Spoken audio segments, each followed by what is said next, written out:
Hi, I'm Stephanie Thum, and I have a question for you. Are you someone who just cringes at the thought of collaborating with an influencer in your B2B marketing and business development work? If you are, then this may be a good time to rethink. A big part of the business world has shifted to an online remote working life, and that means for a lot of companies, customers are now online for hours every day. They're looking at their screens, they're performing work, making decisions, and holding meetings about their business problems. And that reality is not lost on a lot of major brands right now. You don't have to look beyond your email or your LinkedIn feed to see that there is a deluge of digital content out there right now.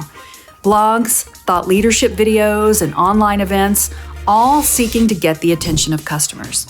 And some of that content is good, but a lot of it just isn't.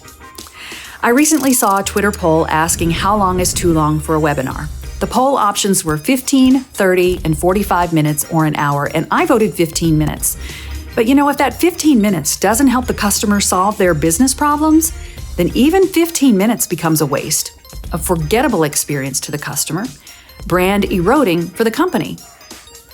One idea for B2B brands to kick it up a notch is to partner with an influencer on developing content. Based on the data available right now, it can be money well spent. For example, one poll recently found that 70% of businesses make $2 or more for every $1 invested, and 13% make $20 or more for every dollar invested. Here are a few more reasons why. Number one, the influencer's followership and context. Influencers have put in the time, usually years, developing a following and an expertise. And the bottom line, they know the conversation threads that will turn on the mental light bulbs with their following. There's really no better pulse check than being part of the conversation and truly understanding what's trending and why. Number two, personality and dimension. Let's be honest. Poorly written blogs and recorded sales pitches disguised as virtual events are just boring. They're a source of digital fatigue for customers. But this is where an influencer can add a spark. Now, I'm not talking about hiring a hype man or woman, but influencers have a track record of knowing how to turn a phrase and connecting with a following. Number three, credibility and trust. Customers are looking for people they trust to help them solve problems, and influencers have built that trust online.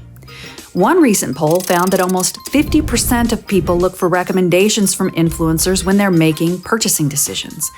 Brands can leverage that trust as a potential bridge to that influencer's audience if there's a fit.